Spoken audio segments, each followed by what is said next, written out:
Comrade, it's a great time having you again. I welcome to the series Your Marriage Will Be a State of Mind to the World. This the C series I've been giving you teachings on extract of the book I've been written. Your Marriage Will Be a State of Mind to the World, which at Amazon and Gamble for $5 ebook. So I want to remind you, I have a YouTube channel, Bismarck say, nothing can stop your motivation message. Go to YouTube, my channel, watch them, subscribe them, and thank you for all that support, profound support, expressively you've been giving me over all this period. I'm very grateful. I want to tell you that I also have these ebooks for you. Go and read them. Amazon Gumroad, Building Your Competitiveness in a Crowded Planet, $4. It will be impossible to have this world without you, $5. Your marriage will be a state of mind to the world, $5. There is something inside you the world is in need of, $4. Leaders of Generational Thinkers, $5. Go and get these books for yourself on Amazon and Gumroad. Please get these books, read them for me. Thank you so much. I know you're going to get them. I want to remind you, this is a C series. This is a C series. I want to remind you some of the things profoundly, expressively, assertively, things you have spoken about in the previous series. Go and get those, watch them on YouTube for me. They're always 15 minutes. We've spoken about issues like how dating started with friendship. We understood the gradual stage of friendship. We understood issues like, does God select people to date? We addressed that issue. We addressed the issue also when it comes to marriage and dating. You shouldn't put in, when you're dating, you have to have a group target. You shouldn't take out more than what you put in. I mean, that will result in imbalances.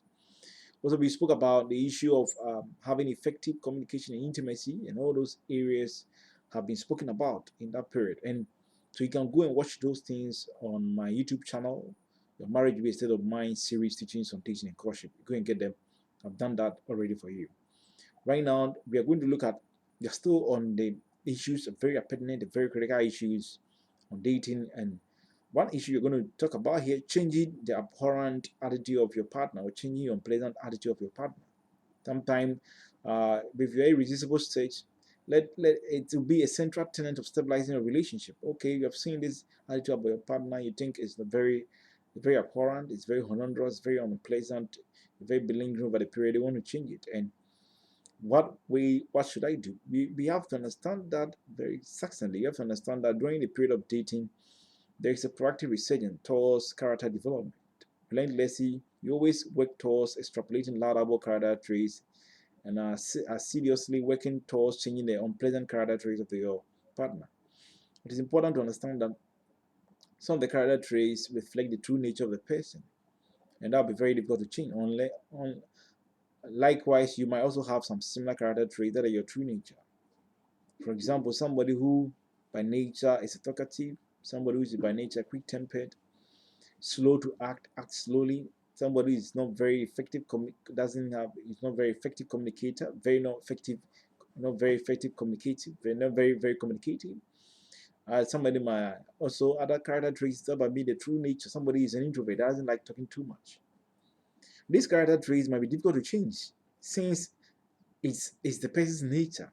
The only thing that you can do is to formulate measures to control them. If the person is very slow, he acts very slow, maybe that's his nature. Maybe it's his genes. He's very slow. Or he's a talkative. It might be his genes. So if you say you want to change that thing, if it's his nature, it's very difficult. Constituency, if you can cope with them, there is no problem. You can go ahead with your dating and courtship. If it's the person's nature, you can put out measures to control it, right? Since somebody is quick-tempered, you cannot. Only thing you can do is to put measures to control it. I will not go to areas where there are very irritating issues that will irritate me. If he's a talkative, you know where to go, where not to go, so that he reduces the number of time he talks, or he resort to reading books so that he cut down the excessive talking. A lot. So these things, the person needs to have to resort to measures. Maybe it can be measures you have to resort to therapies to control that situation. For example, one of the measures you can formulate to control somebody who acts very slowly. If somebody by nature is slow, maybe it's genes, it's hormones, it's very slow, he acts very slow. What can you do? You can examine the person's productive pattern for a day. During the day, look at the productive pattern. Morning, afternoon, evening. Which time of the day is the person very productive? If the person acts very slow, what can I do? What measures can I do to help control the situation? You can examine the person's productivity pattern for the day. Which time of day the person is very productive. Find out the time of day the person is very productive. Help the person shift his difficult tasks to the period of the day he's very productive. Maybe it can be in the morning, it can be in the afternoon. And less difficult tasks during the period of the day is less productive. That can help control the person's attitude. So maybe you can put measures to control it. You cannot, it's very difficult to stop since it's the person's nature. I know one boss, somebody I know back in Accra, doesn't like talking. He will sit down the whole day, he will not begin talk. And it's very difficult to say that this man will change. Maybe you can put number years to help him talk a little bit, but you don't expect him to talk like somebody who can stay on the phone and talk 6, 7 hours and 8 hours and 4 hours. I don't think he can do that. It's not, that's his nature. So you have to look at that. So those things, if the person's nature, if you have something that is your nature, you have to put measures to control that it. But you can't say you want to change it. It's not everything about somebody you can change. That one, don't deceive yourself. It's a palpable fact. You cannot deceive yourself that you can change everything about somebody. Jesus walked with uh, Judas Iscariot for so many years. Judas Iscariot all these years was somebody who liked money, money, money, money. What with Jesus? He couldn't change. He couldn't change. That attitude was very difficult. The guy couldn't change. Anytime he told the woman, why didn't you sell the oil and give it to the poor? He told the woman not because he liked the poor, because he thought that when they sell the oil, they'll bring it to him to keep. Well, he was keeping the money for the group, the disciples. So it was his attitude all these years with Jesus. And they used the same attitude to betray Jesus. He couldn't change. So some things are not easy to change like that. Some of them, if it's nature, you can cope with it. If you cannot cope with it, then you leave the person alone. When you go and look for, there are a lot of people in the world. There are 7 billion people in the world. You can go to look for somebody else you think you're okay with. Equally, you might have some character traits that is also your nature. Find out the character compatibility with your partner regarding this thing to shape the direction of the dating. So you might also have some character by you. That's your true nature. Is there any character compatibility? Can you move on? You cannot move on. We can go on. If you can move on, okay. You can look at the way you shape the direction of the dating. Look at the character compatibility. Looking at your true nature and that of the nature. Nonetheless, there are some character traits that are the running requirement that have to be changed. Even though there's some character traits can be your true nature, some character traits need to be changed. Example, somebody who is not willing to impose his brilliance when it comes to relentless life pursuit. Somebody who's not that hell bent towards his life dreams and not somebody who's not results oriented. He said dreams, he doesn't follow it. It's not that very, very lackadaisical. That attitude, you have to find a way of changing it. Well, to reflect your marriage, how can you marry somebody who behave like that? He can be very irresponsible. Unhealthy lifestyle, somebody who lives a life very unhealthy lifestyle, attitude you have to change. Well, if you can't marry somebody who have unhealthy lifestyle, you die and leave you and you'll be the only person taking care of the children. Lack of forbearance, somebody who have the attitude of patience, that attitude you have to work towards changing it. You cannot say that that just have to change. Some of them have to be changed. Somebody who is inefficient with resources, especially when it comes to time management, that's an attitude that needs to be changed. Somebody with respectful and others, this have to be changed, otherwise it will be very inimical to your marriage. You cannot just be oblivious or abnegate them. It needs to be changed. Such attitude needs to be changed because it have a very inimical effect on your marriage, and that will not be good. Extrapolate. How do I do that? Such character have to be changed. What do I do? Extrapolate vehement or strong strategies from venerated personality in the world that has such weak character traits, but they have been able to overcome them. Impregnate these strategies in your dating during this period to effect the needed change in your partner. This will help you to build your competitiveness for your future marriage. So how do I change that? The character that have to be changed over the period. Maybe you have celebrated illustrious personalities that have similar character traits, but there may be true strategies that are able to overcome it. So you can extrapolate it globally, locally, in your community to help your partner change that character. Now you have to do that, and that will help build the competitiveness and the competitive integrity edge of your dating towards a future marriage. And these are very important. If the partner is not prepared to change, it's business to keep on dating and having that courtship because it is a business to have that dating because it's a running requirement for your perpetuous marriage. If these are character traits, you see that these are very anemic, are very injurious to your marriage, and the person is not prepared to change, then it'll be very, very quite perfunctory, very, very you play a precipitating role, having a very harmful effect on your marriage, then maybe you can decide to back out because it's the substantial running requirement for your future marriage. I want to share a story about these people, Stanley Bloomberg and Margarita Cohans. During their 6 years period of dating and courtship, they extrapolated strategies from 25 venerated personalities that have similar weak character traits, but they have been able to change it over the period.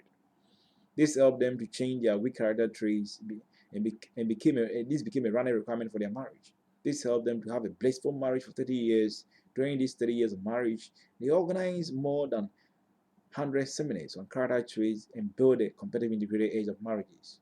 So this is a very typical example we have seen over the period. People were able to channel their synergies, prowess, and deftness and work towards helping change some of the character traits that was substantial running requirement for the marriage. I want to remind you, I have a lot of motivational messages on YouTube. Nothing can stop you motivational messages. Go and watch them, subscribe them, have ebooks for you. Building your competitiveness in the character plan, $4, Amazon, Kindle, and Gumroad. It will be possible to have this world without you. $4, Amazon, Kindle, and Gumroad. Your marriage will be a state of mind to the world. $5, Amazon, Gumroad. There is something inside you the world is in need of. $4, Amazon, Gumroad. Leaders of generation thinkers, also Amazon, Gumroad. Get those things for yourself. So another issue I want to address in your period of dating is also focus on productive spending, not profligate spending. Focus on productive spending, not profligate spending. Not wasteful spending. Your inability to do this will dwarf your inability to focus on productive spending, but instead you focus on profligate spending will dwarf the economic vibrancy of your marriage. To reflect your marriage ostensibly. During the period of dating, it has no warrant spending if you don't have the resources, because it's a period where you are studying yourself towards marriage.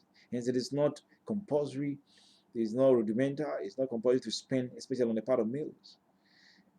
Expansively, if you want to spend, then there is a need to cut down profligate, very wasteful spending, and rather channel those money to productive spending.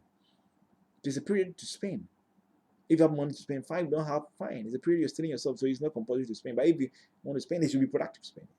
Some of these profligate spending can involve around excessive fantasies, excessive talking on phone, 6, 7 hours, 5 hours talking. You don't know what you're talking about. Credit hours, you're wasting all those things, excessive trips and visits. Some might not be very necessary.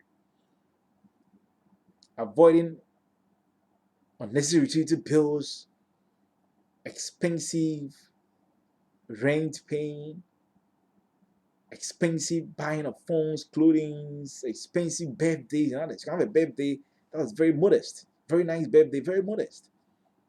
A birthday for people, very modest. Buy things for people, very nice, but it's modest. If fantasies, very modest.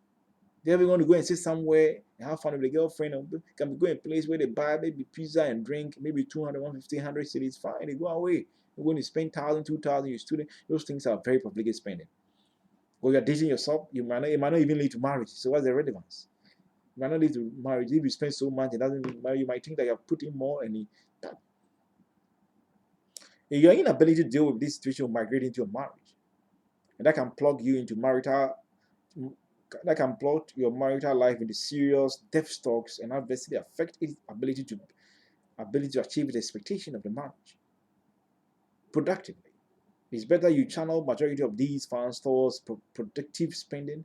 Some of these productive spending includes formulating powerful business plan, seeking for funding from entrepreneurial foundations like Tony Illumino Foundation, investing in economic enclave project, investing in financial asset and derivative, carbon farming, crowdfunding, business accelerators, incubators, angel investors, and all those things that will serve as a large part, that will serve as springboard for achieving economic vibrancy of your marriage. When this is successful, you can leverage on it to build yourself as couples who are business magnet of Mongols. So it is very important for you to see this productive. You have to spend, I'm not saying spending on fantasies, birthday. They are very good. I want to have a birthday for your girlfriend. It can be very modest. Few friends, you invite them. You want to buy birthday gift, buy clothing, something. Very modest. Helping a person to school, helping a person to open up business. Very productive spending, right? It will build the economic vibrancy of your marriage. And that will help you leverage on it. You can leverage on it to become even business couples, business Mongols and magnet. Back in Ghana, I came across a story that was told of Mela Ajute and Millicent Dazi. During their 3 years of dating, they indulged in profligate spending. That plugged their marriage. When they got married, it plugged their marriage to serious debts that led to the collapse of Ajati's father's business inherited. This adversely affected the stability of marriage after 8 years of marriage, leading to divorce. So some of these things, if we don't able to address these excessive spending, you migrate your marriage, it dwarfs the economic vibrancy of a marriage, can put your marriage into serious debts. And if it's serious debt, that is alone is enough to call for divorce. So you have to spend on fantasies, spend on weddings, funerals, but you have to very circumspect. Spend on profligate, very spend on productive spending.